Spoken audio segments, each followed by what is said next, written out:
Bom, vamos dar prosseguimento aqui. Eu gostaria de chamar aqui para compor a mesa a professora Adélia Miglevich Ribeiro, da Universidade Federal do Espírito Santo e da Cátedra IPEA Anísio Teixeira. Desculpa, falei toda a vida. Vamos lá, professora Adélia, desculpe. Cátedra IPEA CAPES Darcy Ribeiro. E o professor Carlos Benedito de Campos Martins, nosso colega aqui do Instituto de Ciências Sociais, Departamento de Sociologia.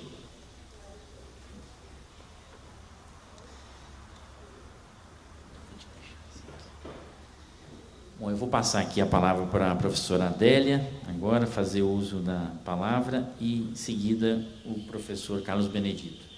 Eu quero agradecer, eu não me preocupo com quantidade, não, eu me preocupo com o fato de nós estarmos podendo registrar essa memória, registrar reflexões que nos levarão a dar passos adiante.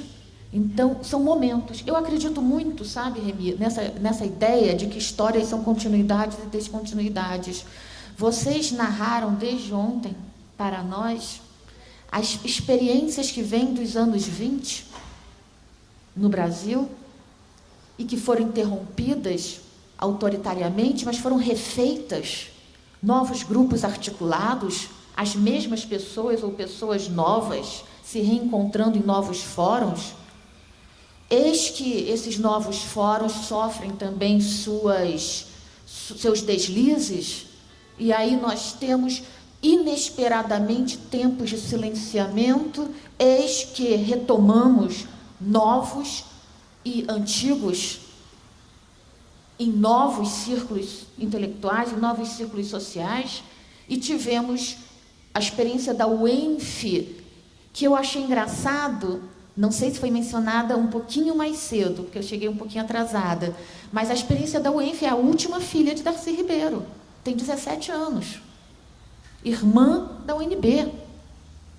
Pois bem, meus colegas, eu tenho muita honra de estar ocupando a cátedra Darcy Ribeiro no programa IPEA CAPES, e essa cátedra me deu um novo impulso para as minhas pesquisas. Eu trabalho a partir da obra de Darcy Ribeiro desde 2002, digamos, porque em 2000, vinha de uma trajetória de doutorado trabalhando os intelectuais na UFRJ.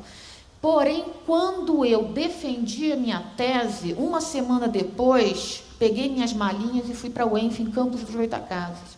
Fiquei na UENF 8 anos. E na UENF teve início esse meu projeto de pesquisa em Darcy Ribeiro.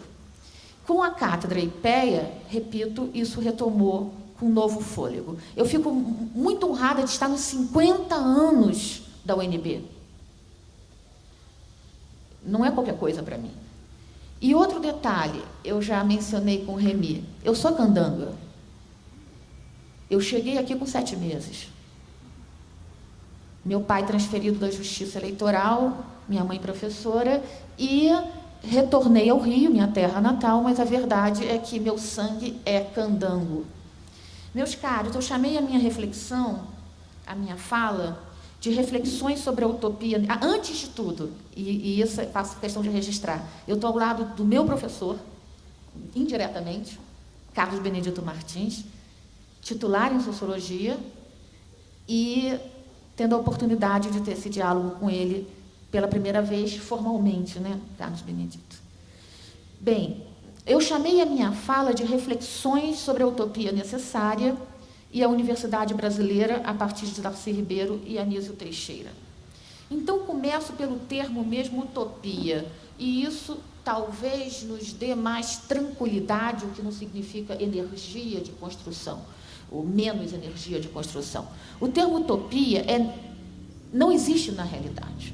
Então, querer que o projeto da UNB existisse na sua totalidade e na sua complexidade no mundo real seria a própria negação da utopia.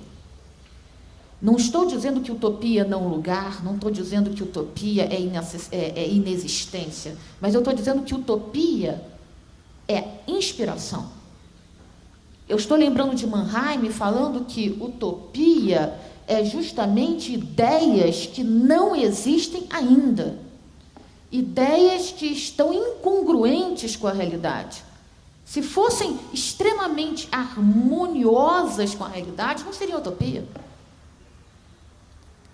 Então, quando nós falamos da utopia da UDF, da utopia da UNB, da utopia da UENF, da utopia dos CIEPs, da utopia das escolas parque, não é para nós nos satisfazermos dizer, pois é, não é para acontecer mesmo, então continuemos falando, escrevendo sobre isso, está tudo bem. Não, eu não estou dizendo isso.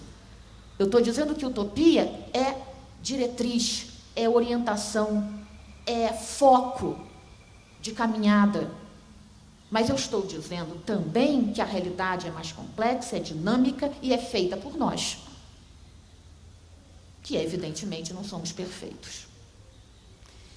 Nesse sentido, eu não vou precisar gastar muito do meu tempo, inclusive em respeito ao horário da mesa, eu não vou precisar gastar muito tempo falando do projeto de Anísio na UDF, porque já foi bastante discutido aqui.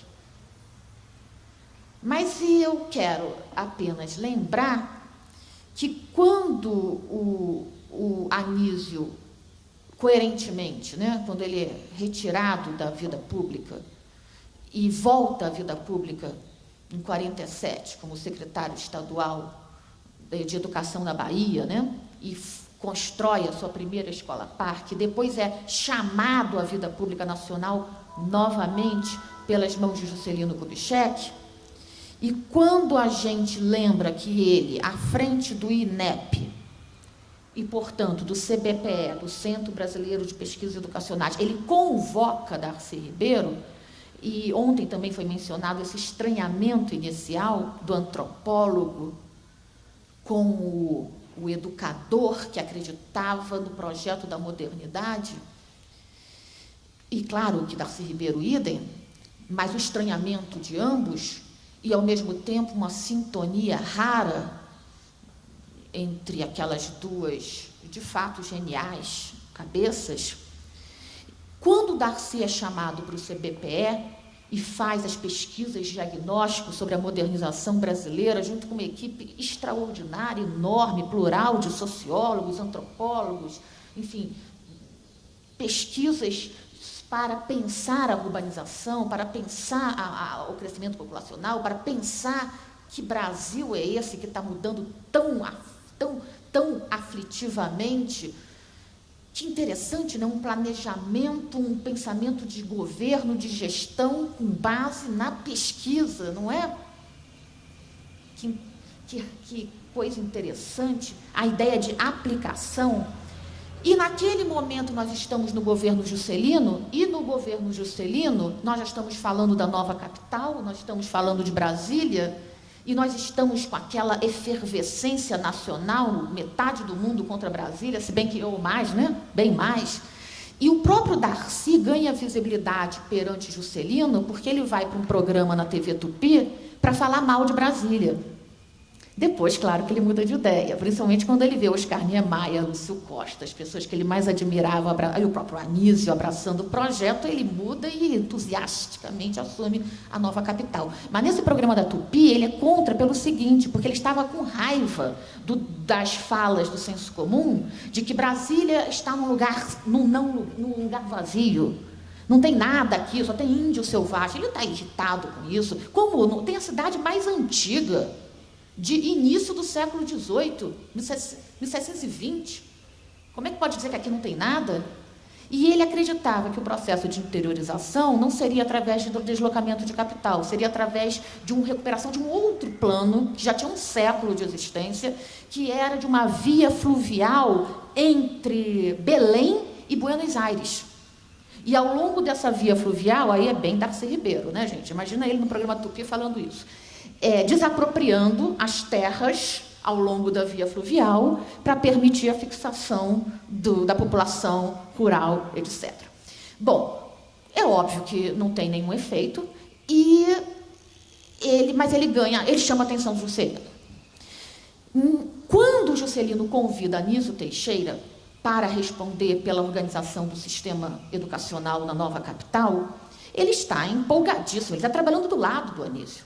Eles estão conversando diariamente sobre tudo isso. E aí vem a proposta da Universidade de Brasília.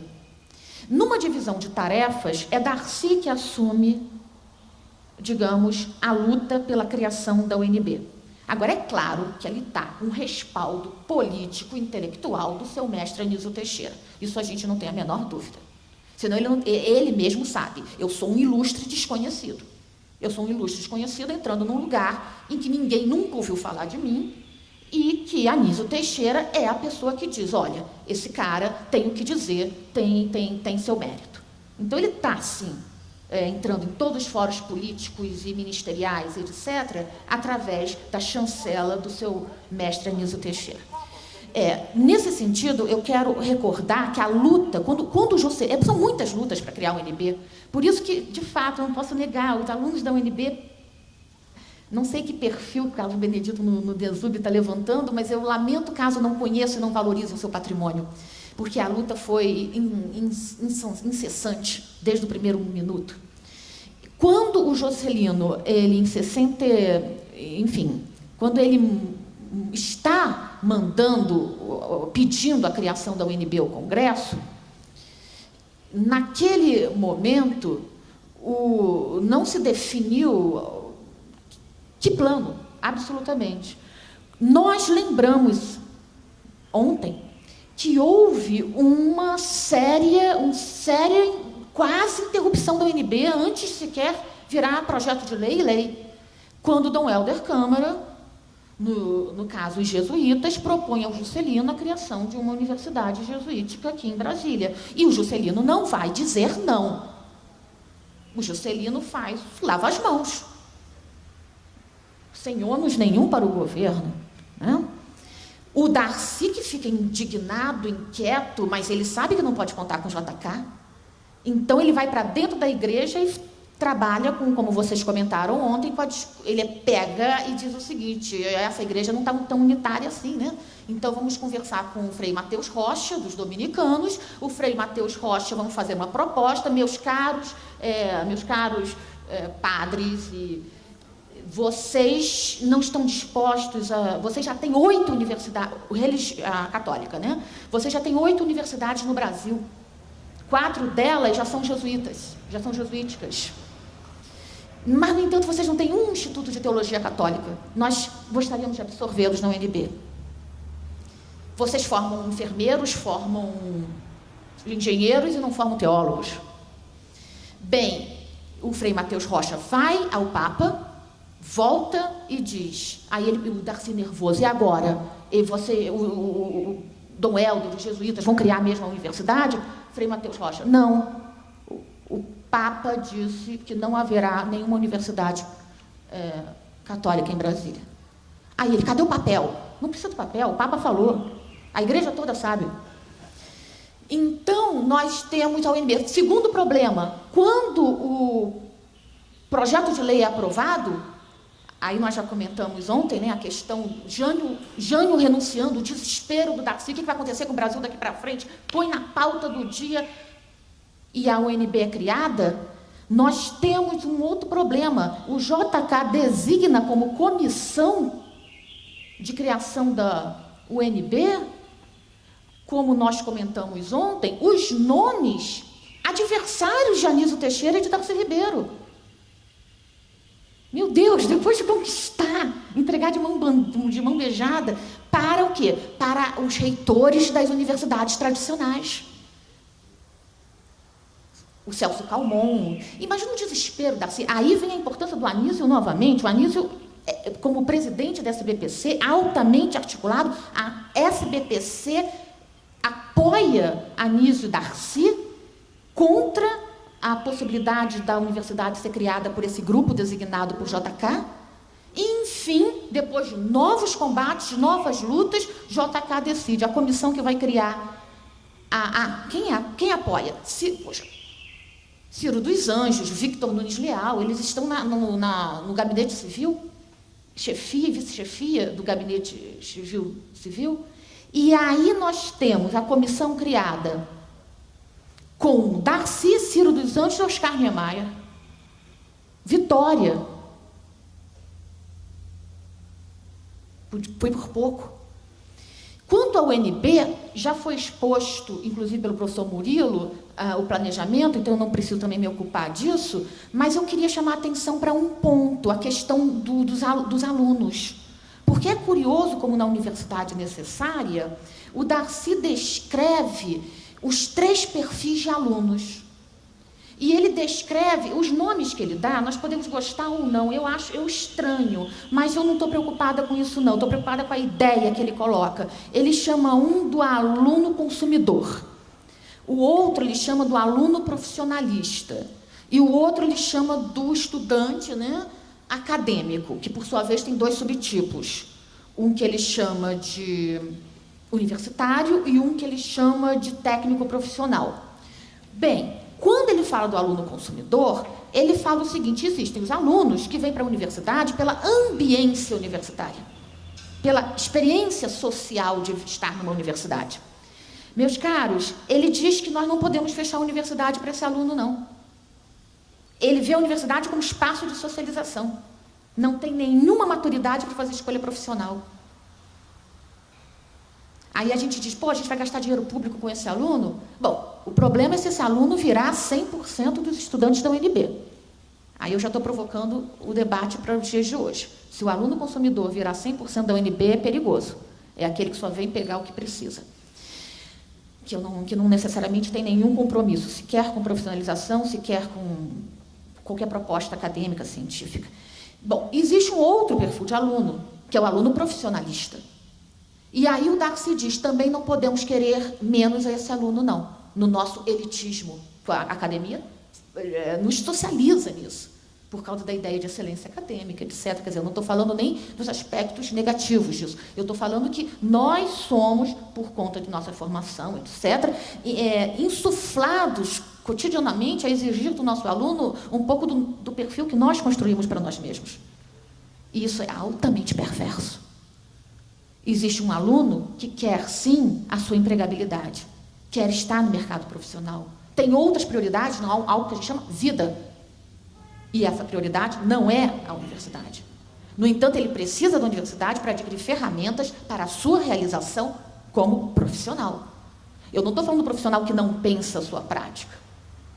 Eu estou falando do direito que uma pessoa tem de não querer ser cientista.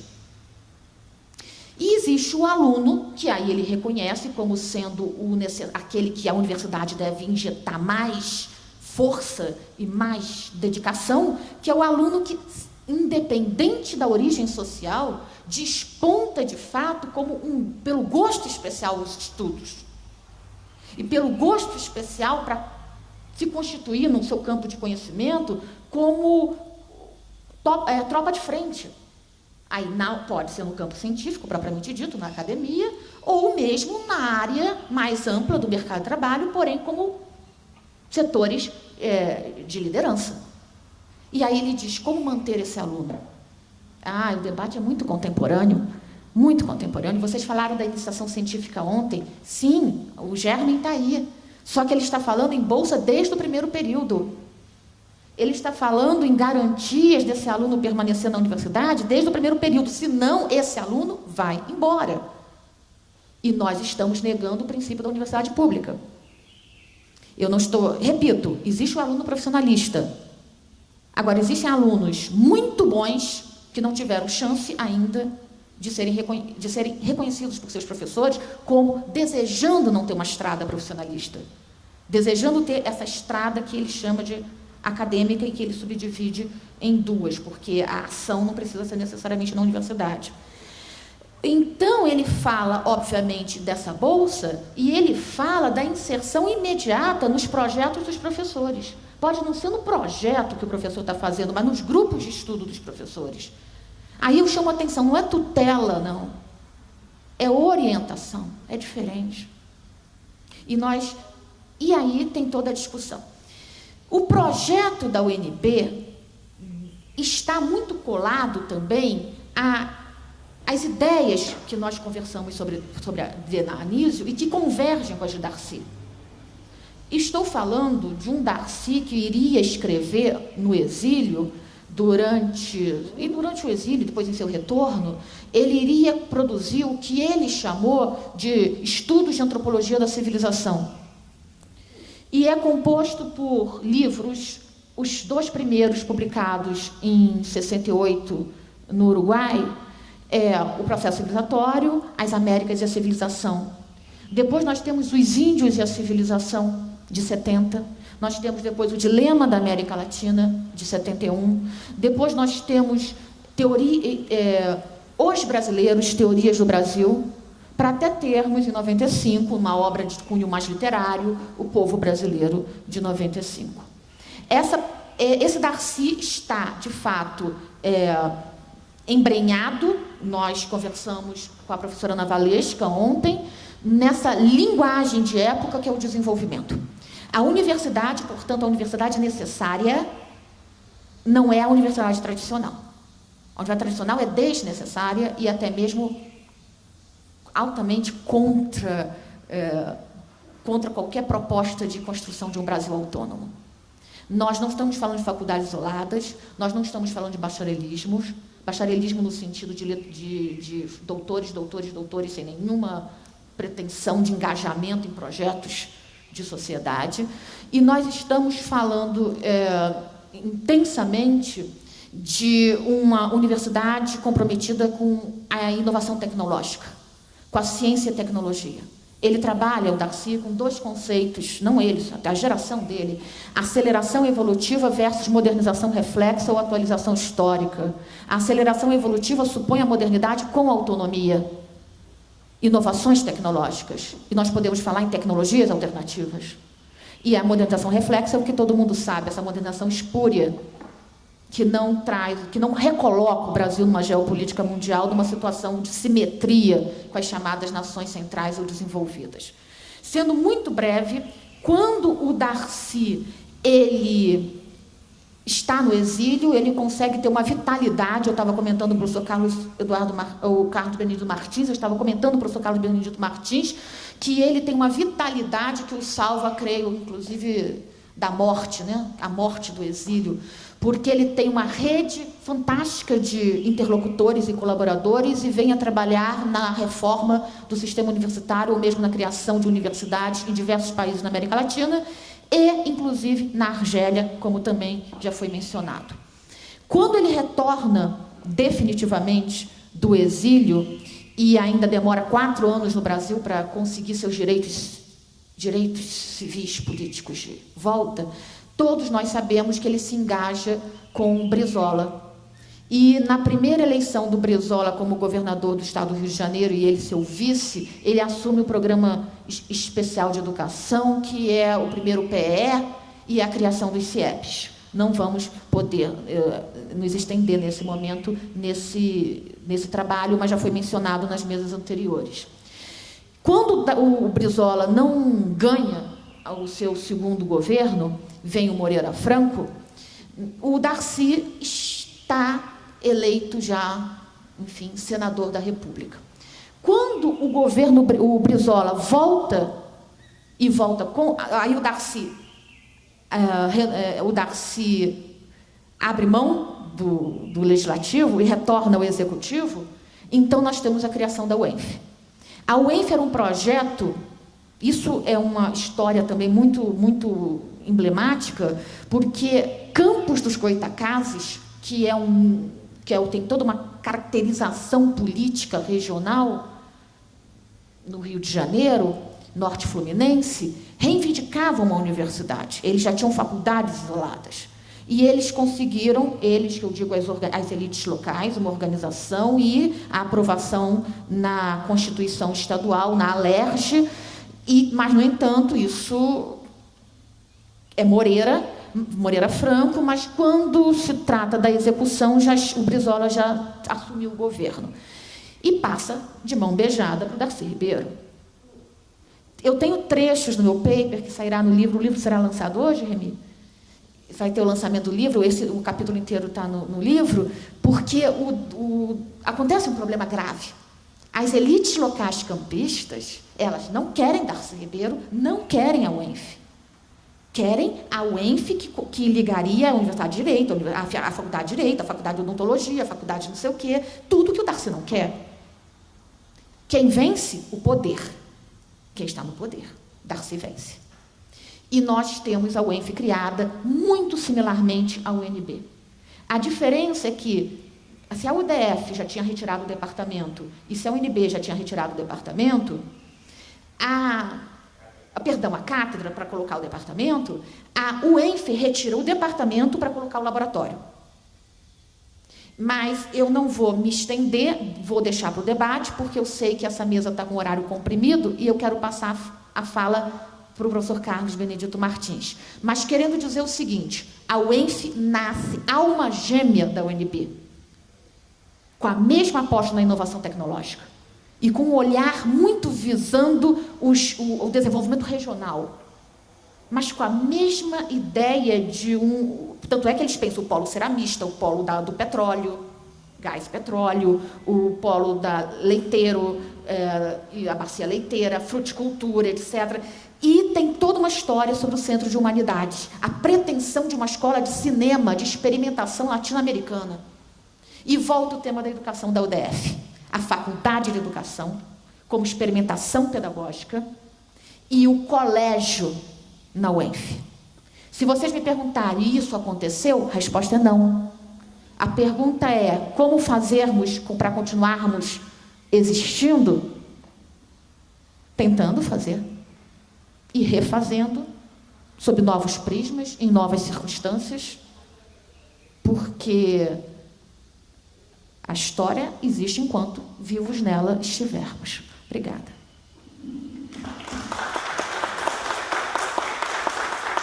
Eu passo agora para o professor Carlos Benedito aqui, para os seus comentários. Somente eu gostaria de agradecer o convite. Eu tive a oportunidade de ler o texto da expositora, da Adélia. Achei muito interessante o texto, a fala dela é muito interessante também. Eu queria lembrar um pouco o seguinte, que a UNB, eu estou aqui com um depoimento do Florestan Fernandes, onde ele fala que a UNB representou o projeto de criação da Universidade de Brasília, representa o passo mais avançado que já demos no sentido de submeter nossas instituições universitárias a um planejamento racional, modernizador, integrativo. Esse foi quando o Darcy submeteu o projeto dele a vários intelectuais para ser debatido. Ela quebra uma tradição de escolas napoleônicas do Brasil. Se a gente pensar um pouco, o ensino superior no Brasil, criado em 1808, no apagar das luzes do Império, o Brasil tinha 6 instituições de ensino superior, nas áreas de medicina, engenharia e direito. Em 1900, nós já tínhamos apenas 23 instituições, que o Edmundo Campos, num livro muito interessante, chama das profissões imperiais. Eram escolas isoladas, formando professores. O projeto modernizador da Universidade Brasileira começa com a Universidade de São Paulo, como foi colocado aqui, através de missões francesas. Mas, na verdade, quem toca esse projeto mesmo de criar, por exemplo, na área de ciências sociais, é o Florestan Fernandes, quando ele assume a cadeira de Sociologia 1, que ele faz uma enorme pauta para entender a questão da modernidade brasileira. Então, a criação de instituições modernas, de instituições universitárias modernas, estavam voltadas para a questão do entendimento da modernidade brasileira, no processo de urbanização, no processo de industrialização, no processo de formação de classes sociais e tal. Esse projeto também foi levado pelo Darcy, pelo Anísio, na fundação da UDF, como foi colocado aqui, né? Eu fiquei muito surpreso com o texto da Adélia, quando ela fala que na UDF são extintas as cátedras, né? Se introduz o departamento. Para mim foi um fato novo, porque eu pensei que isso fosse uma criação apenas da UNB. Bom, o projeto Darcy é uma coisa... primeiro que eu queria chamar a atenção, o caráter cosmopolita desse projeto. É um projeto em que o Darcy estuda as universidades do mundo inteiro, as universidades francesas, americanas, alemãs, tal, mantém interlocutores com intelectuais importantes do Brasil para entender como funcionavam essas universidades.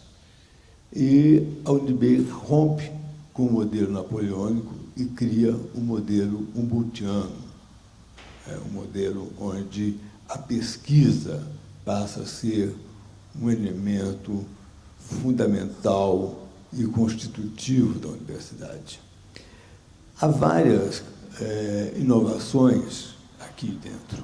Primeiro, a extinção das cátedras, né, e a introdução dos departamentos, o que já mostra um pouco a influência do modelo norte-americano na criação da Universidade Brasileira. Mas não é só isso. Cria-se também a carreira acadêmica. A carreira acadêmica no Brasil existia parcialmente na USP.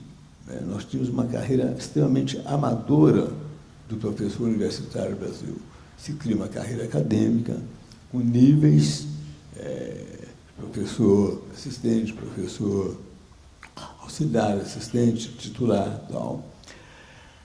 Se exige a pós-graduação para isso, e a UNB é uma universidade que inicia já com a pós-graduação, que lembra um pouco o projeto da Universidade de Chicago, criado em 1893, que também representou uma enorme inovação nos Estados Unidos, que é criado também já com sistema de pós-graduação.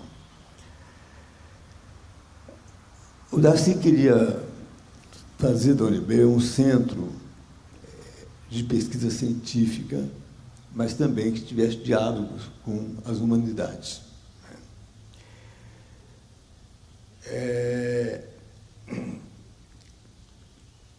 Uma coisa que eu acho importante também é que o Darcy cria a UNB como uma fundação e não como uma autarquia, né, para dar flexibilidade para ela.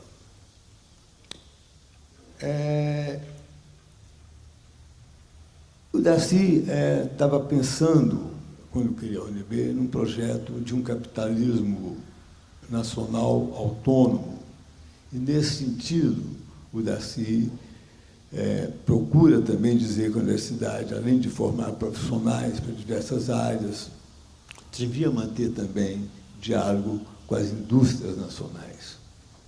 Esse foi um anátema na discussão brasileira, porque a questão de uma universidade que mantém o diálogo com a empresa nacional, com as indústrias, isso foi sempre tido como uma pauta, uma agenda da direita no Brasil. Mas o Darcy colocou que a universidade não podia, ela devia dialogar com vários setores da sociedade, né? Devia ser uma universidade democrática e tal, mas também devia dialogar com a indústria nacional. Portanto, a UNB ela é uma universidade que se volta para tentar entender a modernidade brasileira, tentar contribuir para o avanço de uma sociedade autônoma, como a Adélia coloca no texto dela, não de um processo adaptativo, mas de um processo criativo, né? E o projeto da UNB vai influenciar, posteriormente, o ensino superior brasileiro. A Unicamp, nós sabemos que muita coisa da Unicamp foi criada a partir da UNB. Mas o mais interessante é que o regime militar, que que foi impiedosa com a UNB, né, que destruiu o projeto da UNB no seu início, né, vai adotar várias inovações que a UNB criou na reforma universitária de 68. A reforma de 68, os militares têm uma política completamente paradoxal no Brasil, ao mesmo tempo que reprime, tortura, prende, aposenta professores, invade a universidade, moderniza a universidade brasileira. Cria os departamentos, tinha sido criado aqui, cria a carreira acadêmica, que nós não tínhamos até então, cria a pós-graduação, né? Cria um sistema de bolsas que possibilitou a questão da expansão da pós-graduação. Então, o projeto Darcy foi um projeto extremamente inovador. Queria só dizer uma coisa. Eu não consigo entender um debate hoje que se faz no interior dessa universidade. Nós perdemos um pouco a visão cosmopolita para discutir a UNB. Trata-se de um projeto, trata-se de debates. Eu participei do conselho universitário dessa universidade por 4 anos. As discussões são, desculpa dizer, extremamente provincianas, localizadas, completamente descompassadas do que acontece no resto do mundo. As propostas de recriar um estatuto na universidade jamais tenta pensar o que acontece no mundo atual. Então, nós nos isolamos e nós, na verdade, perdemos esse caráter cosmopolita que o Darcy nos propôs. Segunda coisa que me irrita profundamente é dizer que está se refundando a UNB. Me parece refundar a universidade, no mínimo uma coisa deselegante para gerações que trabalharam aqui, que enfrentaram dificuldades terríveis e construíram essa universidade. Dizer que refundar a universidade, no meu modo de entender, é, no mínimo, um projeto narcísico e um projeto extremamente pobre. Não se refunda a universidade, se atualiza a universidade. Harvard não foi refundada, Yale não foi refundada, Oxford não foi refundada. Eu estou falando de universidades que eu tive contato, passei, Columbia não foi refundada, universidades que eu fui professor, né? Se aperfeiçoou as instituições. Segunda coisa, ou terceira coisa, há várias maneiras de ver o Darcy. O Darcy era um cientista, um grande cientista. O Darcy foi formado na Escola Livre de Ciência Política, que ficou em São Paulo. Foi aluno do Donald Pearson, que era um pesquisador da Escola de Chicago. Darcy era um homem que preservava a ciência, que preservava a questão da autonomia científica. O Anísio foi aluno do Dill, que era um pragmatista, que era um cientista. Portanto, eu quero dizer que esses homens, quando fundaram a universidade, estavam tentando pensar uma universidade séria, científica, acadêmica e comprometida com o país, comprometida com questões importantes, porém distanciado de uma politização rasteira e medíocre que hoje entrou nessa universidade. Este projeto, essa politização, aonde hoje não se pergunta mais a um professor que pesquisa, mas pergunta ao professor qual a sua filiação partidária, isso é um enorme equívoco, isso é trair os ideais de Darcy, os ideais de Anísio Teixeira.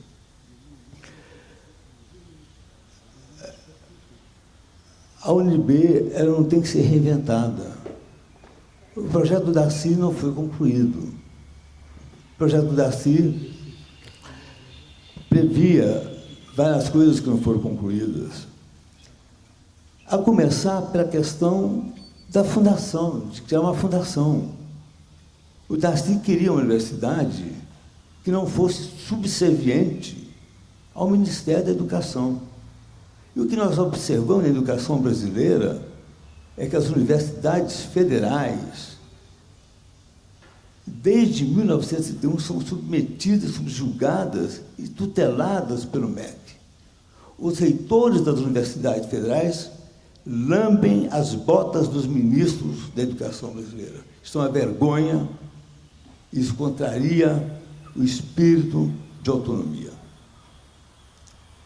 E o Brasil seguiu uma rota ao contrário do que o Darcy e ao contrário do que o Anísio pensava. Eles desejavam que as universidades fossem universidades que tivessem identidades próprias. E o que nós vimos hoje no Brasil é um modelo de universidade federal completamente equivocado, completamente falsamente idêntico em todos os estados que se implantou, aonde, na verdade, todas as universidades parecem iguais entre si, mas não são iguais, e que perdem muito a sua vocação regional, a sua vocação local, a sua vocação de integração com a comunidade. A Adélia falou do Darcy como utópico, no sentido marramiano. Eu acho que as suas ideias continuam utópicas. Eu acho que o que acontece hoje aqui nessa universidade não está se refundando a universidade. Nós estamos politizando a universidade. Estamos destruindo o ethos acadêmico. Estamos, hoje, deixando entrar na universidade uma coisa perversa, que é a partidarização, a politização e a perda do primor, do rigor acadêmico, que foram marcas constitutivas do Darcy e do Anísio. Muito obrigado.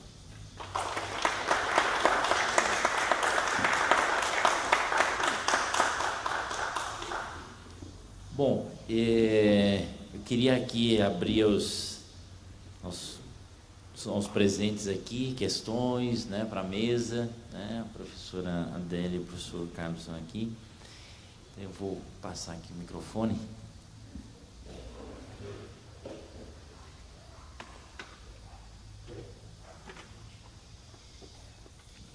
Bom dia, meu nome é Fábio, eu sou doutorando em literatura na universidade e também presidente da Associação de Pós-Graduação da Universidade Edo Delgado. Eu gostei muito das duas falas, agradeço por elas, e muito instrutivas em vários sentidos, né? Eu queria comentar rapidamente alguns aspectos, sobretudo colocando o ponto de vista estudantil. Meu pai nasceu num quilombo que se chama, na zona rural de Montes Claros, chama Mucambo Firme, o lugar. E eu tenho um pouco a história, né, nessa relação com o norte de Minas e acabei vindo para cá, trabalhando em Montes Claros, acabei chegando à Universidade de Brasília, né, um pouco voltando, na época eu morava em Timor-Leste, trabalhava lá, e voltando para Montes Claros houve essa possibilidade. Acabei, então, começando a estudar a relação do Darcy, e cheguei no Anísio, no professor Agostinho da Silva, e tantos outros que, de algum modo, participaram com importantes contribuições para a história da criação do projeto da Universidade de Brasília e também da educação nova no Brasil. Então, acho que eu queria falar um pouco, retomar um pouco nesse sentido algumas ideias. Naquilo especificamente que a senhora disse, eu fiquei pensando, há um fato que eu não sei se foi comentado, mas do projeto arquitetônico original da UNB, o único prédio que foi destruído a partir do regime militar é o prédio onde funcionava o Instituto de Teologia. Então, acho que isso é um dado relevante para poder considerar, sobretudo em relação aos trabalhos da Comissão da Verdade. Quer dizer, o que levaria, por que foi o único prédio naquele período destruído? Foi colocado ao chão, né? Ele não existe mais na arquitetura da universidade. Então, talvez nesse sentido valesse a pena falar numa ideia de restauro da universidade, na medida em que, por exemplo, nesse trabalho de resgate da história do passado, como é que a gente vai se defrontando, então, com esse projeto que a história, então, vai trazendo à tona. Então, eu fiquei pensando um pouco nesse sentido. E que isso está naquele depoimento, quando o Daci faz a saudação do Cristóvão Buarque, quando o Cristóvão Buarque se torna reitor dessa universidade, naquele texto que ele chama Universidade para quê? Então, acho que é uma coisa que vale a pena também ser pensada. Por outro lado, assim, eu tenho estado muito interessado nesse tema da educação nova, porque vejo que nós tivemos... O que me parece interessante nisso é que a educação nova, no meu entendimento, me corrijam, por favor, se eu estiver errado, é que com o Anísio e o Daci em 62 e depois em 94, foi as oportunidades nacionais que nós tivemos de ter a educação como carro-chefe de um projeto de Brasil, de desenvolvimentista, de pensar a modernização, tendo a educação como a principal mola propulsora desse movimento de integração nacional pela cultura, tudo aquilo que faz parte da ideologia da Universidade de Brasília. Portanto, pensando de lá para cá, as experiências que existem, que ficaram de lá para cá, não necessariamente, assim, elas são importantes, mas eu acho que elas perderam o sentido de ser a educação o motor, o carro-chefe do movimento do Brasil como um país, como construção da sua soberania. Portanto, acho que é uma coisa a se avaliar. A despeito dessas experiências CIEPs ainda existirem, de educação integral, mas a própria ideia de tempo integral da criança na escola, para o Daci e para o Anísio, não é a mesma que configura a nossa educação do ponto de vista nacional hoje. Sou forçado a pensar na ideia de uma distopia educacional no Brasil. E que, portanto, essa ideia de educação, ela precisa, na verdade, ela só vai fazer sentido se ela for reestabelecida como um projeto de Brasil. Se não passar por aí, a gente vai, assim, acho que é importante, mas a gente ainda vai continuar, talvez, vivendo de práticas que talvez ainda sejam regionais e locais, né? Então, acho que isso é um problema para mim, como estudante dessa universidade, como líder estudantil, como militante, e que cada vez mais apaixonado pelo tema da educação nova. E uma outra coisa que me incomoda um pouco, porque, por exemplo, existem movimentos na educação que diz que nem a universidade tradicional, nem a universidade nova, e sim a universidade popular. E aí eu fico pensando, onde é que não há... quer dizer, se entendi bem Anísio e Daci, a concepção de educação deles, assim, lá nos anos 60, era aquilo que naquele momento se entendia, inclusive, como popular. Obviamente, passados 50 anos, houve uma mudança significativa do que é popular hoje. Então, quer dizer, acredito que é uma coisa também que me parece, fica parecendo que é uma oposição entre a universidade, a UNB, a Universidade Nova como um todo, e a ideia de uma educação, de uma universidade popular no Brasil contemporâneo. Então, eu não sei se de fato existe essa oposição. É uma coisa que, para mim, particularmente, me incomodou. Então, são alguns pontos que, ouvindo vocês falando, me pareceram, e sobretudo porque hoje é o último dia do Zé Geraldo como reitor. Na segunda-feira, o próximo reitor que começa, ele começa já numa perspectiva, assim, ele tem uma relação muito forte com a tecnologia. Então é muito importante quando a senhora fala, por exemplo, do interesse que a universidade, a UNB, tivesse essa característica científica, porque talvez ajude a gente até no debate da aproximação com o próximo reitor, de tentar retomar esse projeto original da universidade como política, inclusive, de pensar o Brasil contemporâneo. É isso. Desculpe ter delongado, mas é porque era muito importante falar isso. Obrigado.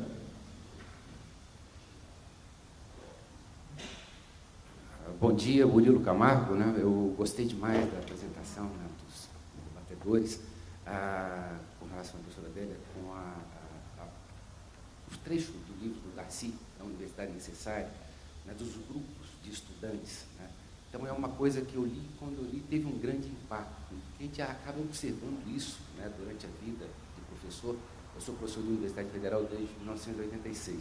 A gente acaba sentindo realmente assim aquilo tudo que está escrito, só que eu procurei outros textos, outros fundamentos, né? Eu nunca encontrei. Se você tiver, digamos assim, uma outra base também, de outros países, que fizeram esse estudo, digamos ali, dos grupos Isso é muito interessante, muito relevante, até para se planejar a universidade, até para se planejar uma universidade popular, digamos assim, com relevância, né, para o desenvolvimento nacional.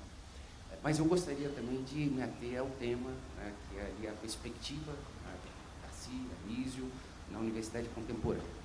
Então, nos últimos anos, né, 2003 para cá, houve, digamos, um aumento bastante acentuado no debate, né, sobre educação no Brasil. Então, a gente tem vivido assim, um debate de educação de uma maneira muito sequencial, e eu acho que muito conhecimento se acumulou. Além de se restaurar muita informação histórica, de questões muito interessantes, né?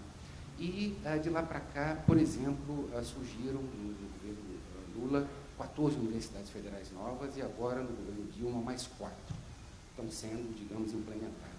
E aí essas universidades, elas nascem, digamos assim, um pouco, algumas delas, né, um pouco diferentes das demais, né? Então a gente olha, por exemplo, a Universidade Federal do Recôncavo da Bahia, uma universidade multicampo, que hoje eu considero uma universidade popular. Então, a Universidade Federal do Recôncavo da Bahia é uma universidade, né, que funciona em 4 cidades no Recôncavo da Bahia, né, e ela tem aproximadamente, como aquela região tem perto de 80% dos moradores são afrodescendentes, ela tem aproximadamente, digamos, esse percentual de estudantes afrodescendentes, perto de 80%. Então, ela é um retrato das cidades onde vive, ou seja, é um espaço onde as cidades, elas estão, digamos assim, se encontrando com a universidade, a perspectiva de formação, educação superior, e também tem crescido, né, do ponto de vista científico, acadêmico, de uma maneira muito pungente. A outra universidade bastante popular e com uma característica um pouco diferente do modelo acadêmico é a Universidade Federal da Fronteira Sul. Isso tem, digamos assim, sido, digamos, muito colocado, né, nos debates com a universidade. A Federal da Fronteira Sul, ela tem alguns relatórios assim de estudantes ingressantes, né? Então, mais de 60%, 70% dos estudantes ingressantes, eles fazem parte da primeira geração, né, de estudantes na família que estão tendo acesso à universidade. E aí isso é uma revolução que está acontecendo no Brasil. Com isso, do ponto de vista de abertura da universidade, né, digamos assim, de uma maneira mais democrática. Todas essas políticas que têm sido implementadas recentemente, e a mais recente delas, a lei das cotas, né, e aí se a gente combina a lei das cotas com essa perspectiva dos grupos de estudantes, né, do Darcy, da universidade necessária, tem que começar a ter uma perspectiva boa, que eu encaro, né, nessa relação, como você falou, tem um percentual, né, como você falou aquilo, para mim é uma coisa que já está há muito tempo colocada aqui, você falou, um percentual de estudantes igualmente distribuídos na sociedade inteira, que tem aquele potencial acadêmico enorme. Só que a universidade, nas últimas décadas, ela deixou fora uma grande quantidade, digamos assim, desses jovens. Muitos desses jovens, possivelmente de classes populares, que não tiveram oportunidade de fazer educação fundamental, ensino médio, não tiveram acesso à universidade, não tiveram acesso de poder depois, mais tarde, né, contribuir como professores, pesquisadores. Então, eu acho que a lei das cotas, nesse sentido, juntando, digamos, essa observação do Darcy, vai ser muito benéfica para o futuro da universidade brasileira. Então, é mais uma provocação que eu coloco, assim, e falar de modelos de universidades. A gente viu, agora um pouquinho ali, voltando para o projeto da Universidade de Brasília, ontem a gente discutiu até alguns aspectos históricos, o contexto, de onde surgiu o projeto da UNB, do Darcy Anísio. Aquilo foi no contexto, né, do debate que via acontecendo desde o final da década de 40, dos anos 50, né, da Lei de Diretrizes e Bases, né, proposta em 1947, depois o Plano Nacional de Educação, né, que estava ali em discussão durante os anos 50 inteiros, estudantes, professores ali. Então, havia um grande espaço de debate nacional, e daí surgiu justamente o projeto da Universidade de Brasília, constituído ali pelo Anísio Teixeira, né, com a constituição do Darcy, para atender aqueles requisitos e resolver os problemas diagnósticos apontados durante todos esses debates.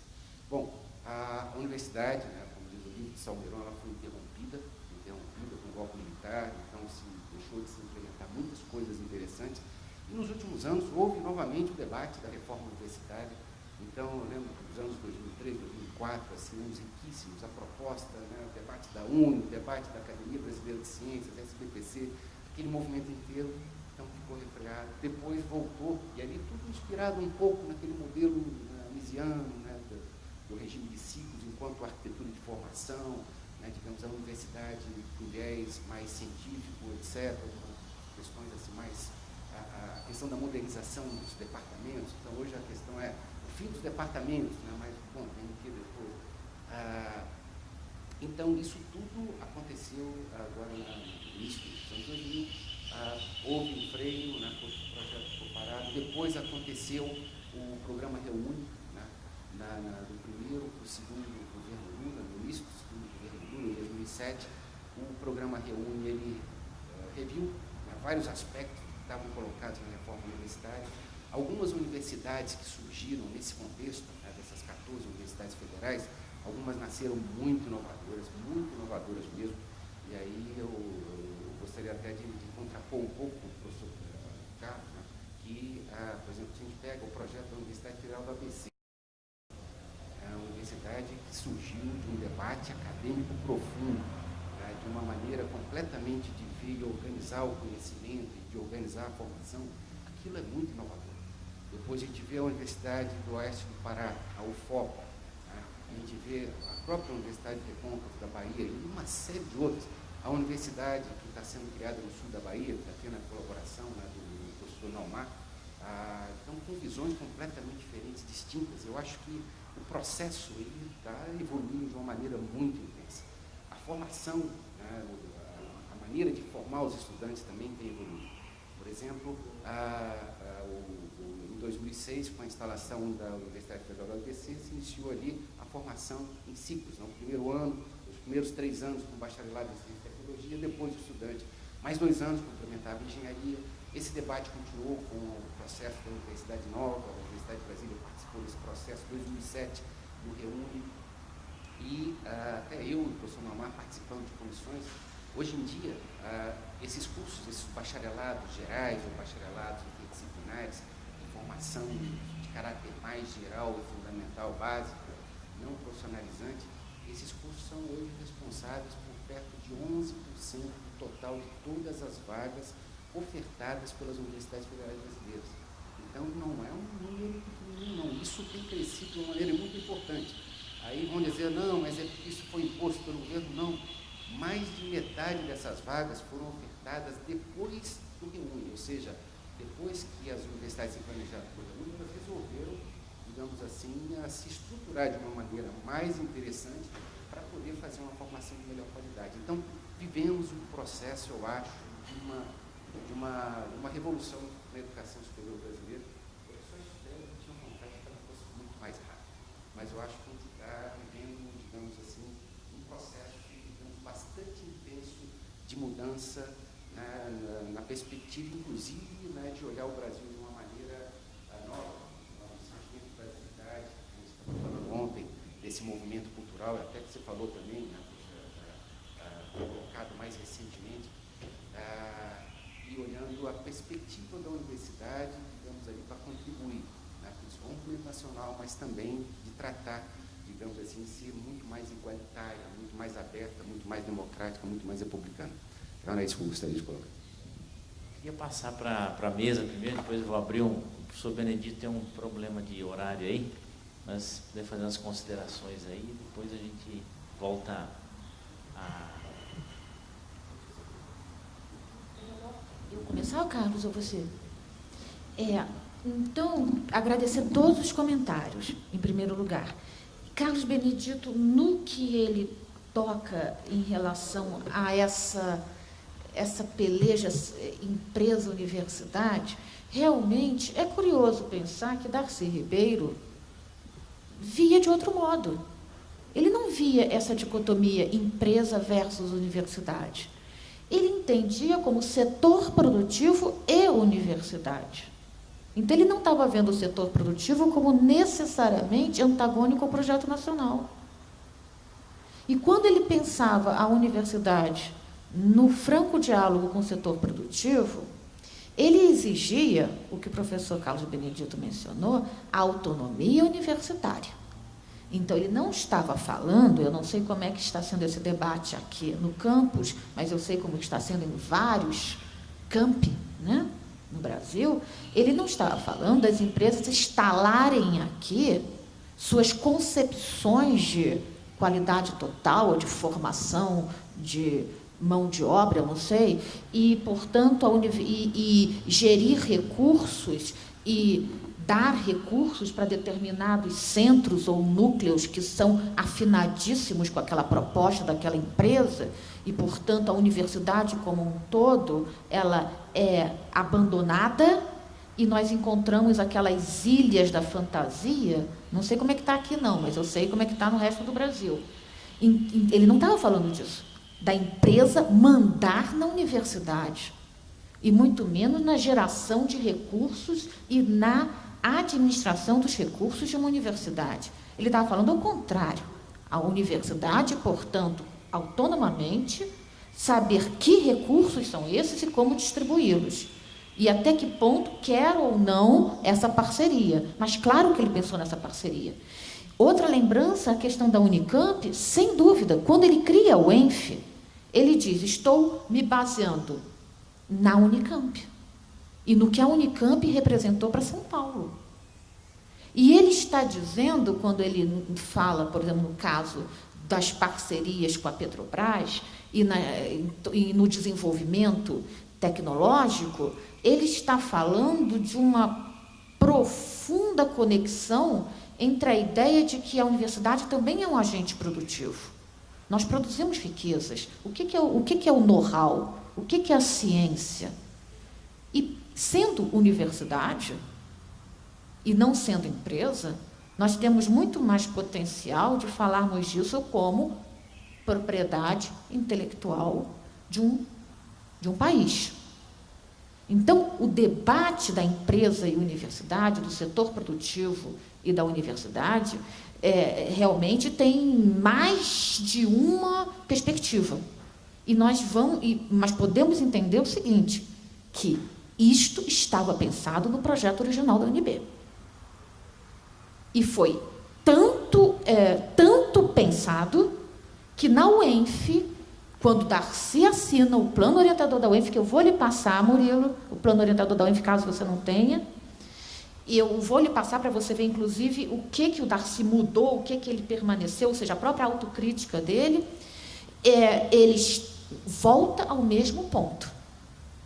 E outra questão muito importante que o professor Carlos Benedito levantou aqui, em relação à tecnologia não é dissociada das humanidades, não é mesmo. Ele encerra a universidade necessária falando sobre falsos dilemas. E um dos falsos dilemas é a dissociação humanidades e tecnologia. Como é que nós vamos saber qual tecnologia, para quê e para quem? Só com as humanidades. É claro que os engenheiros, os bioquímicos, etc., estão desejosamente, pensamos nós, né? Desejosamente estamos pensando o sentido da sua prática, mas, por excelência, o espaço de significação das tecnologias é o espaço do debate das humanidades. Ou as tecnologias são para algo que eu não conheça, marciano. O que eu conheço são para seres humanos. Bem, outro trabalho interessante de nós pensarmos é o que você coloca, Fábio, e eu concordo novamente, nós estamos falando a mesma linguagem, nós não estamos refundando a UNB, ou nós não estamos refundando a universidade no Brasil, ou nós não estamos refundando a sociedade brasileira, por um único motivo, porque é impossível. Eu repito o início da minha fala, a história existe. A história são pessoas, ações, gerações. E nós já levamos algumas lições da história, de que toda vez que se tentou zerá-la, não se deu bem. Nós falamos de acúmulos geracionais. E, é claro, da nossa capacidade crítica, inteligente, de, diante de demandas novas, pensarmos questões novas e respostas novas. Mas nós falamos de acúmulo geracional. Nós iniciamos, eu gostei muito da proposta do seminário do Encontros Amigos e Darcy, porque nós estamos falando de diálogos de gerações. E agora é conosco. E com o conosco, que não é exatamente quem éramos, né, quando se iniciou o processo. Ou seja, nós estamos falando de realimentação. E não podemos, de fato, zerar a história. Isso não existe. Isso é uma impossibilidade fática, digamos. Agora, isso não nega, Murilo, que no acúmulo histórico nós possamos estar dando saltos, alguns saltos. Então, você conhece melhor do que eu as experiências que você citou, que você identifica como saltos qualitativos em relação ao modelo contemporâneo hegemônico de universidade pública no Brasil. E eu não conheço, mas eu posso te dizer uma coisa, já ouvi falar da Universidade do Recôncavo Baiano de vozes diferenciadas e como um salto qualitativo. Sobretudo nessa discussão da relação universidade-comunidade, como algo que tem que ser estudado, como um diferencial. Agora, em relação ao UENF, aproveitando o retorno à minha fala, portanto, a possibilidade de falar um pouquinho mais da UENF, que foi o que eu não falei, a UENF traz de novo a escola nova, quando traz os laboratórios. Porque não quer mais a sala de aula. Quer aula expositiva, olha como lembra o UNB, para o mínimo necessário da importância de ter umas bases estritamente teóricas como pilares, mas quer a experimentação. Quer o aprendizado pela experimentação. O que é isso? É a escola nova. E outro detalhe em relação a isso é que o laboratório, ao suprimir os departamentos, tinha uma pretensão que não deu certo, para vocês verem como não se trata só de voluntarismo. E vamos de novo, história não se faz apenas por atos de vontade, são atos de vontade, claro. Nós somos sujeitos pensantes e criativos, mas nós lidamos em circunstâncias. Então, vejam só, a superação do departamento não é ainda palatável no seio da academia, ou pelo menos nessas experiências universitárias. A ideia de transdisciplinaridade, por mais que nós possamos falá-la no discurso, mas ela é um desafio, inclusive não, sobretudo para nós, especialistas. E, portanto, o laboratório era transdisciplinar. Os laboratórios eram temáticos, a partir de objetos de pesquisa, e não reunia as mesmas áreas do conhecimento. No laboratório de qual eu participei, nós tínhamos educadores, nós tínhamos geólogos, não estou falando de geógrafos, não. Eu estou falando de que nós tínhamos antropólogos e nós tínhamos arqueólogos e nós tínhamos sociólogos. Eu, socióloga. E nós tínhamos historiadores e nós tínhamos linguistas. Essas pessoas não conversam com tanta facilidade. As pessoas não conversam com facilidade, isso é um fato. O diálogo é construído e é ato de vontade. Mas imagine quando as pessoas vêm de tradições intelectuais e de referências intelectuais muito diferenciadas. A proposta do laboratório da UENF continua existindo no laboratório? Continua, só que vocês, se tiverem a oportunidade de conhecê-la, vocês vão ver que os laboratórios estão cada vez mais com espírito de departamento. Bem, em relação ao popular, mais uma vez, eu entendo o seu incômodo, sim, Fábio. Sabe por quê? Porque, sim, quando nós pensamos res pública, nós estamos falando em povo. Então, é muito curioso, mas isso dá uma outra mesa, dá um outro debate, por que agora a universidade pública é referida como universidade estatal e a universidade popular, então, advinda dos movimentos sociais, teria outro espírito. Curioso, né? É isso.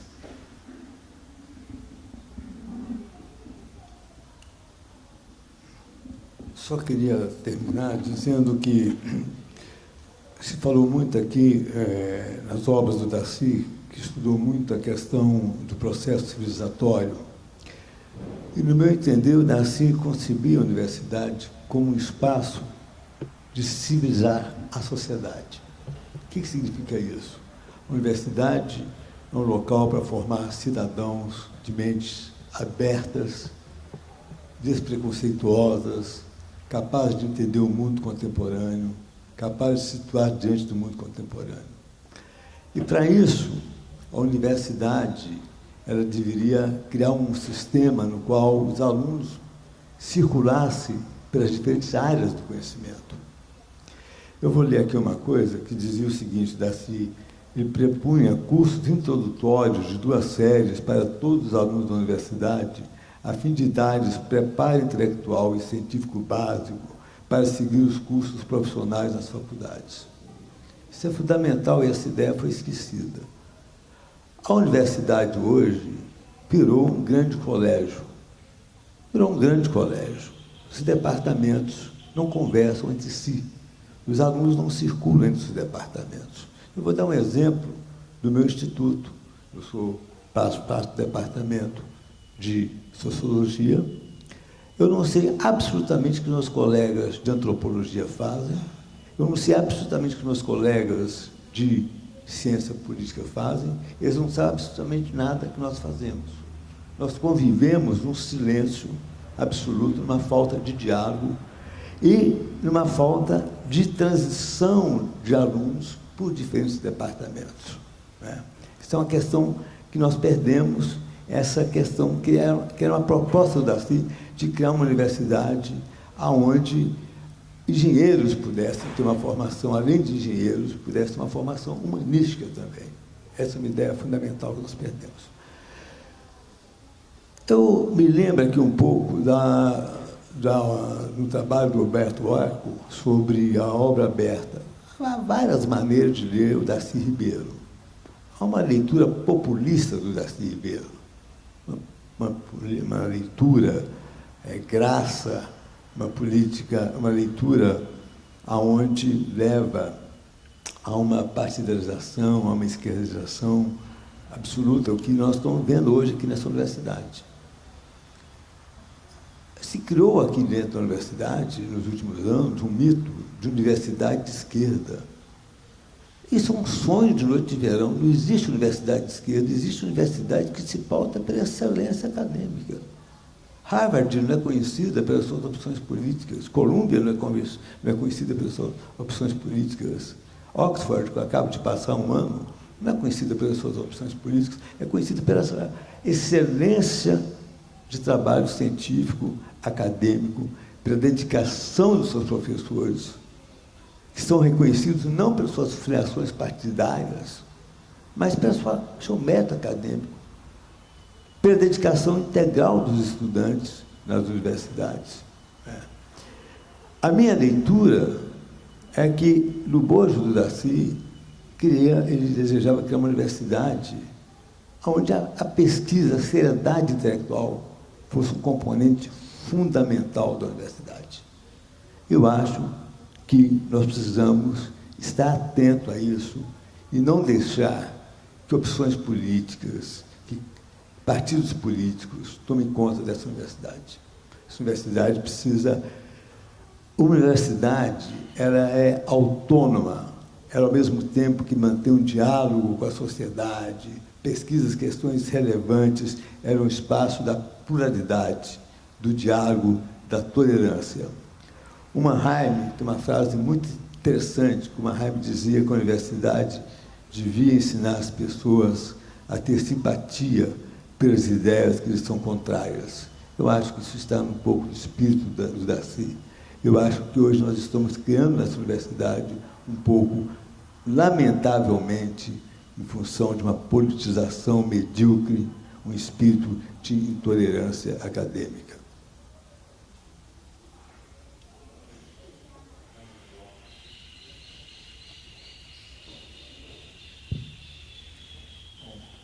Gostei muito da professora Adélia ter nos informado sobre a UENF, e fiquei curioso, preciso conhecer mais, né? Eu queria ver se ela pudesse também indicar alguma bibliografia para isso, né? Principalmente essa questão do laboratório, porque uma das coisas que se discute hoje é que a cátedra, o departamento foi uma evolução em relação à cátedra, mas que hoje o departamento já não tem muito sentido. O departamento passa para o laboratório. Isso não seria uma coisa específica de um determinado tipo de universidade, ou você poderia generalizar isso para todas as universidades? No caso específico da universidade que tem uma preocupação,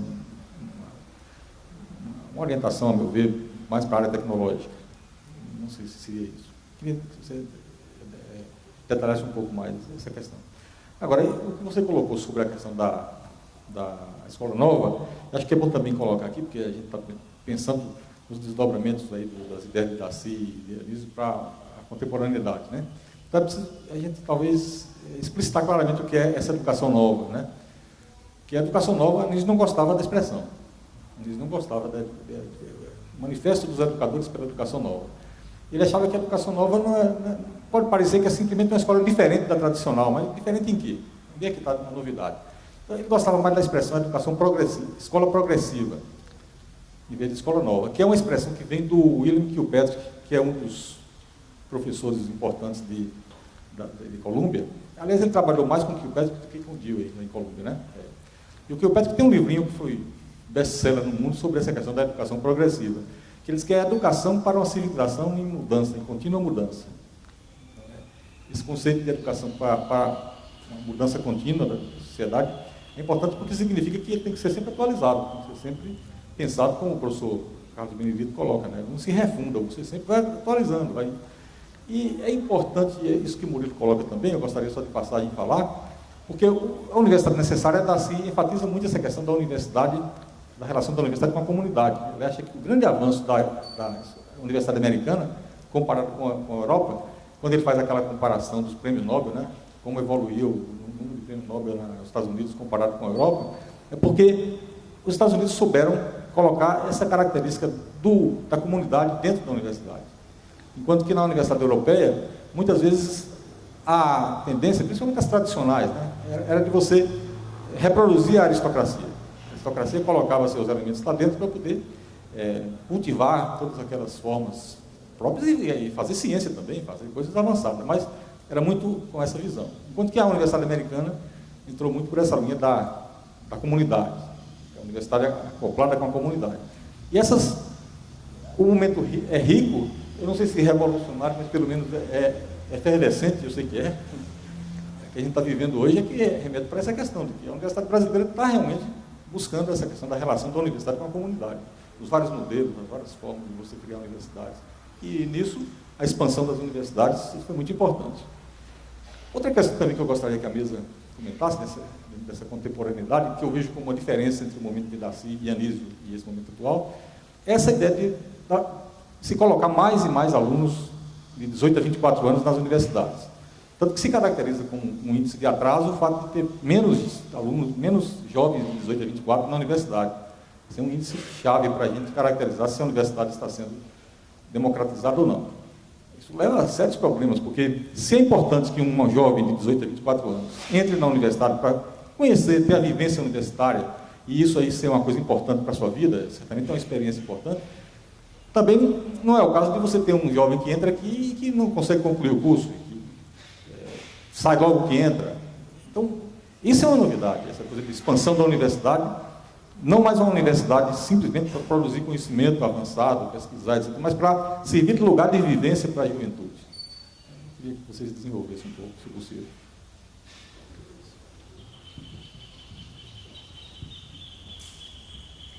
Bom dia, eu sou a professora Márcia, sou do ensino secundário, ensino médio, então eu gostaria aqui de fazer alguma colocação a respeito da Escola Parque, né, do projeto da Escola Parque. Porque é um projeto assim, que eu conheço porque meus filhos estudaram lá na Escola Parque, tenho amigos que trabalham na Escola Parque, e é um projeto belíssimo, muito bom, que funciona, que os profissionais trabalham com vontade, porque eles trabalham na sua área, fazendo o que gostam e fazendo bem. E nós temos um problema no DF, que esse projeto ele não foi implantado nem no plano piloto, principalmente no DF.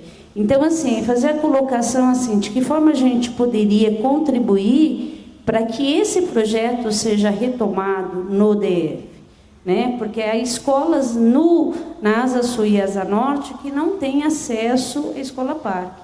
Assim como as satélites todas não têm. Nenhuma satélite tem Escola Parque. E é um projeto muito legal. E que pudesse falar mais um pouquinho, por favor. Mais alguém?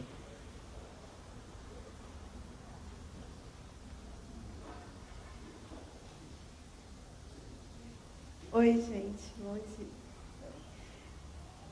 Eu me chamo Paula, eu sou caloura do curso de Pedagogia. Eu estou muito feliz de estar aqui hoje, obrigada. E, ao mesmo tempo, muito triste desse auditório estar esvaziado, especialmente pelos meus colegas, né, da Faculdade de Educação. E eu tenho 3 perguntas básicas, assim, coisa de calor mesmo. O que é o ENF? O que isso significa? Isso é uma sigla.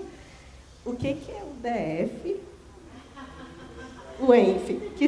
Que sigla é essa? Então, eu perdi a parte das perguntas. Eu não sei, o DF é essa universidade particular? Não é, né? O que é isso? E outra coisa, lá no curso de Pedagogia, a gente está passando por uma reforma do currículo, né?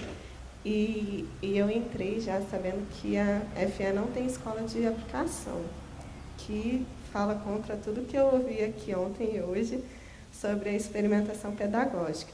E eu queria saber, professor, essa pergunta tipo para o senhor mesmo, que caminho que uma caloura sozinha pode tomar para tentar reaver essa escola de aplicação, evitando o povo reacionário lá da FE. Obrigada. Parabéns. Tem mais alguém que gostaria de falar? Essa ideia também da universidade contemporânea, nessa coisa da Comissão da Verdade, estiveram aqui no início de outubro o Paulo Speller, que foi estudante na UNB nos anos 60, no início da ditadura, e que hoje ele é o reitor da Unilab. Também esteve aqui a Maria de Nazaré, que foi a primeira mulher na diretoria da Uni, em 63, e em 64 ela entra para a pedagogia. Foi ela que escreveu a parte cultural de na equipe que elaborou o projeto da Unilab, foi ela que escreveu a parte cultural desse projeto. Então, a gente pode dizer, por exemplo, que o Paulo Speller e a Maria de Nazaré Pedrosa, eles seriam uma espécie de Daci Ribeirinhos, na medida em que eles, como estudantes dessa universidade, inspirados no trabalho da Daci, do Anísio, do Agostinho, se dispuseram, inclusive, a criar uma universidade que existe no Ceará. Então, também acho que tem um pouco essa história que precisa ser também recolocada. Acho que é importante pensar nesse sentido, até para a gente ver em que medida aquilo que estava lá nos anos 60 ou lá em 35, como é que isso vai reverberando no nosso momento presente, né? É só isso. Ok, eu queria passar para a mesa aqui para nós fazer as nossas considerações e...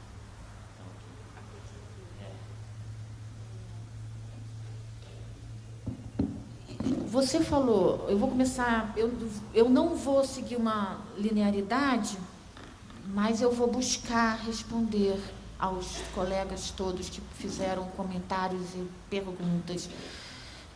A Comissão da Verdade é uma necessidade.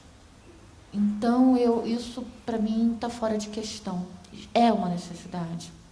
Nós precisamos ter acesso à nossa história. Agora, quanto ao nosso debate, especificamente sobre essa memória, como acho que nós estamos trazendo, Anísio e Darcy, sequer precisamos de Comissão da Verdade para isso. Precisamos de professores e pesquisadores dispostos a estudar o que, entre aspas, não está na moda. Porque eu creio que o que nós chamamos de motivação acadêmica está profundamente ligado à descoberta, ao conhecimento. Eu costumo repetir muito em minhas turmas, e se eu sou radical, me perdoem, eu digo, se você sabe a resposta da sua pesquisa antes de começar, isso se chama desonestidade intelectual. Então, quando nós trazemos a história da UDF, sabe o que significa? Quem perguntou? Qual é o seu nome? Paula, Universidade do Distrito Federal. Por quê? Nos anos 30, a capital da República, portanto, o Distrito Federal, ainda estava no Rio de Janeiro. Então, a universidade criada, na época, então, pelo município do Rio de Janeiro, era a Universidade do Distrito Federal. E teve uma experiência que os professores narraram de apenas 4 anos, mas tão significativa que nós estamos falando dela até hoje, como, inclusive, a semente de vários projetos que hoje estão sendo criados, recriados, retomados, fundados, entendeu? Então, é uma experiência muito singular. E outra coisa interessante, que também foi comentado aqui, é que o modelo da universidade, nessa ideia de excelência acadêmica, portanto, versus o modelo dos institutos isolados, apenas do escolão, num linguajar mais vulgar, era muito centralizado na experiência das elites paulistas. Por quê? Aí tem a ver com a questão que você também levantou no final da mesa anterior. Quais as consonâncias? Claro, existem consonâncias, mas quais as dissonâncias? No plano, nas intenções ou nas motivações na criação da USP, é dito, e nós sabemos que historicamente, por que é dito isso, que tem-se um interesse na formação das elites dirigentes, dos quadros dirigentes. Isso não aparece na UDF. O liberalismo de Anísio Teixeira, ele próprio chamou, é um liberalismo igualitarista. Ele não está querendo, na UDF, formar elite dirigentes. Aí eu dizer, está querendo também, não sei o que, o outro não está querendo. Eu não estou. A pesquisador precisa ter documentos, a gente prima pelo rigor. Nós não estamos fazendo ainda uma análise de intenções, nós estamos fazendo uma análise de documentos. É curioso como, documentalmente, a USP se ergue motivada pela formação das elites dirigentes. A UDF, não. E centra-se, sim, na Faculdade de Educação, no Instituto de Educação. Bem, eu gostei muito, e vou me aprofundar, na educação nova. Não sou pesquisadora da educação nova, mas foi, para mim, interessante a ideia de que sequer o Anísio gostava do termo e utilizava muito mais escola progressiva. Eu acho fantástico, porque isso vai ao encontro do que nós dissemos antes, que não se zera a história. Engraçado, como é que do nada a gente diz, agora temos a educação nova, então nunca tivemos educação. Calma, vamos mais devagar com os nossos narcisismos, com as nossas humanidades, com as nossas características humanas, vamos mais devagar com o andor. Agora, essa ideia de escola progressiva colada à ideia de processo civilizatório e, portanto, de formação contínua, de aprendizado contínuo, é basilar de qualquer educação para a autonomia. E como o Anísio Teixeira, ele está fundado na ideia, que foi comentada também, de que é indissociável educação de democracia. Não é? E, portanto, da possibilidade de nós falarmos em autogestão, autodeterminação e, mais uma vez, autonomia. Nós estamos falando, então, de uma educação que quer desenvolver atitudes. E quer desenvolver, diante do desafio, do diferente, do novo, do que amedronta, atitudes vinculadas não ao recuo, mas ao enfrentamento. Nós estamos falando da experimentação. No momento em que o problema não é para nós motivo de evasão, digamos, o problema nos assusta e nos tira da escola, nós estamos, então, sim, educando nessa perspectiva. Porque a vida inteira o que vai ser? Problemas. E a sua capacidade de, criativamente, enfrentá-los. Bem, eu também perguntaram novamente sobre os laboratórios, né? E se seria um modelo. O Darcy Ribeiro sempre teve uma cabeça, pelo menos minha possibilidade como estudiosa da obra de Darcy Ribeiro, de nunca pensar algo que seria apenas para aquela realidade. Ele não era um particularista, né? Tudo que ele não era um particularista. Ele é um universalista, tanto é que ele...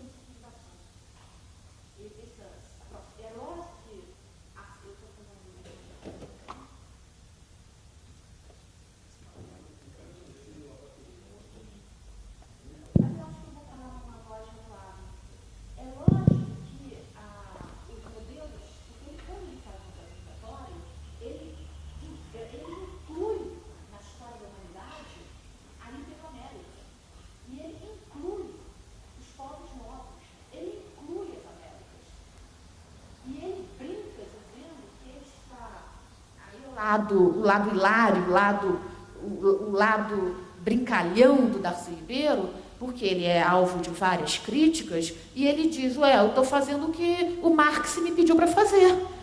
Eu li As Origens da Família da Propriedade do Estado, eu li os Grundrisse e vi que a América Latina não está lá.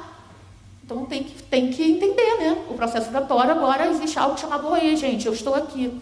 Então, quando ele faz o processo citatório, ele estuda, de fato, 10 mil anos da história da humanidade. Caramba! 12 processos civilizatórios e 18 formações socioculturais. Então, é claro que, como antropólogo, ele sabe muito bem que as formações socioculturais são singulares. Mas o que eu quero dizer é que, quando ele pensa, ele é um cara que está pensando o Brasil, está pensando Estado, nação, está pensando... Então, quando ele pensa a universidade, por mais que ele tenha sido colocado em Campos dos Goytacazes agora, Norte Fluminense, o ENF significa Universidade Estadual do Norte Fluminense, que é o Campos de Goytacazes, um município quase perto do Espírito Santo, mais ou menos. E quando ele é colocado num microcosmo, no microcosmo, quem lê o plano orientador diz, poxa, onde ele pensa que está? Porque ele tem um projeto de universidade modelado. Então, o laboratório dele não era só para uma universidade estritamente tecnológica, não. Mas era uma universidade que teria um ciclo básico comum, que foi várias vezes retomado aqui. Ela teria, portanto, a formação genérica, é um termo que não é bom, né? Generalista, antes das escolhas pelos cursos profissionais. E os laboratórios, eles estariam como células nucleando os projetos de pesquisa. Mas esses professores estariam dando curso em qualquer curso que solicitasse a especialidade dele. Então, visto dessa forma, ele cabe em outros modelos universitários. Entendendo, portanto, que no meu laboratório nós servíamos a vários... o que não acontecia era um laboratório ter um curso. Um laboratório não podia ter uma pós-graduação só sua, e um laboratório não podia ter uma graduação só sua, que é o modelo do departamento. O departamento tem o curso tal. Nós, laboratório, estávamos como célula na pesquisa. Os cursos, nós servíamos aos cursos, todos, aí em acordo com as nossas especialidades. E é mais de uma pós-graduação, normalmente. Pensando se eu esqueci alguma coisa mais importante... a questão, de novo, do aluno. Eu imagino que na escassez, não sei se é escassez, mas, enfim, nós temos que pensar novas formas de financiamento desse aluno na universidade. Eu ia dizer escassez de verbas públicas, mas eu tenho medo de falar, porque eu não sei se está em escassez, não tem escassez nenhuma, né? Mas, de qualquer maneira, novas formas de garantia desse aluno na universidade, porque eu concordo plenamente que não existe expansão sem garantia do término do curso. Tanto é que ele pensa que o aluno tipo profissionalista tem que ter um tempo de permanência na universidade muito menor. E, por favor, não o prendamos na universidade. Alguma coisa como, por favor, não prendamos esse aluno na universidade. Cursos noturnos, óbvio. Esse aluno é trabalhador. Existe um outro tipo de aluno, que é a nossa injeção maior. E quanto ao aluno consumidor, o que precisa da ambiência, que nós não podemos negar isso a ele não pode ser o nosso público majoritário. E ele não é a identidade de uma universidade. Aí vem a discussão dos perfis de alunos, que eu acho uma pesquisa muito importante. Será que nós estamos vivendo uma universidade de alunos consumidores, que não tem perspectiva nem de se engajar em projeto de universidade, nem em projeto de nação, muito menos... A ideia de projeto de nação é completamente associada na sua vida pessoal, né? E, por fim, eu peço desculpas à minha colega, eu não posso, Márcia, falar das escolas parque, eu não tenho a capacidade de falar. O que eu posso dizer para você é que pensar a educação integrada, universidade, educação fundamental, é vital no projeto da UNB. No projeto da UNB existia a ideia do colégio de educação, mas a impossibilidade de dissociar não existia. O Anísio que pensou a educação era o mesmo Anísio que pensou a UNB. E o Darcy Ribeiro e o Anísio estavam no Centro Brasileiro de Pesquisas Educacionais, pensando as duas dimensões do ensino conjugadas. Então, essa apartação que hoje existe entre universidade e escola é inadmissível nessa proposta educacional. Obrigada. Eu vou pedir desculpa, porque eu tenho que estar no aeroporto 12h30 e peço desculpa por não poder continuar aqui, mas eu queria cumprimentar a Adélia pela fala dela, agradecer o convite do Remy e agradecer as questões que vocês colocaram e dizer da enorme pertinência desse debate que foi feito aqui. Eu peço desculpas, mas eu, infelizmente, tenho que me retirar, porque eu tenho que estar no aeroporto 12h30, já estou um pouco atrasado.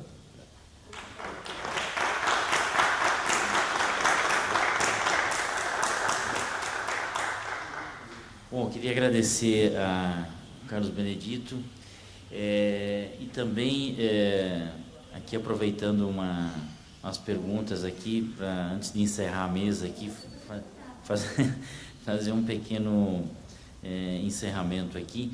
Bom, primeiro com a colega do Distrito Federal, a nossa colega da Secretaria de Educação. De fato, o que nós precisamos, nós debatemos aqui, é o pensamento do Anísio, o próprio Fernando de Azevedo, né? E as questões que foram materializadas aqui no sistema de educação do Distrito Federal, que inclusive é anterior à própria concepção da UNB. O Anísio faz uma proposta, né, do sistema de educação do Distrito Federal em 59, a pedido da nova CAP, onde ele pensou aquele modelo de educação que o Xavier apresentou aqui no início, né? No entanto, o que nós vivenciamos aqui na gestão da educação do Distrito Federal, eu diria assim, é completamente dissociado desse processo. Bom, é dissociado do ponto de vista dos seus fins, né? No que se refere àquilo que é a missão do GDF, que é a educação básica, né? E também completamente dissociado da própria universidade, e aí diria assim que nós passamos praticamente toda a trajetória da UNB convivendo com a Secretaria da Educação a 50 metros da Faculdade de Educação, né? O gabinete do secretário de Educação está exatamente do outro lado do que a pista que se chama aqui a L3, né? Agora o gabinete do secretário se mudou para o setor de autarquias norte, né? Mas toda a vida praticamente foi quase contínua ao Instituto de Teologia, que era naquelas imediações ali, né? Então, de fato, não há aproximação nenhuma. Eu acho que esse é um aspecto extremamente relevante. Não há aproximação entre a Secretaria de Educação e a universidade. Isso vai se tornar necessário e quase que imprescindível daqui para frente, né? Então, eu acho que começa até mesmo a própria, que aí é retomar um pouco as ideias desses pesquisadores, né? A própria formação dos professores aqui que vão atuar na educação básica. Vai começar, onde é que eles digamos assim, começam a materializar um pouco esse desejo? É no seu estágio, né? Então, o que nós temos é isso, quer dizer, um aluno que ingressa na universidade, o belo depoimento que a nossa aluna da pedagogia deu, quer dizer, nos primeiros 2 anos, o aluno que ingressa na universidade fica completamente perdido, não sabe o que está acontecendo, né? Então, o que é que o Anísio, o Darcy, né, falava, quer dizer, a questão da orientação acadêmica, né? Do modelo aberto, onde os alunos pudessem... Isso foi a UNB no início da sua origem, né?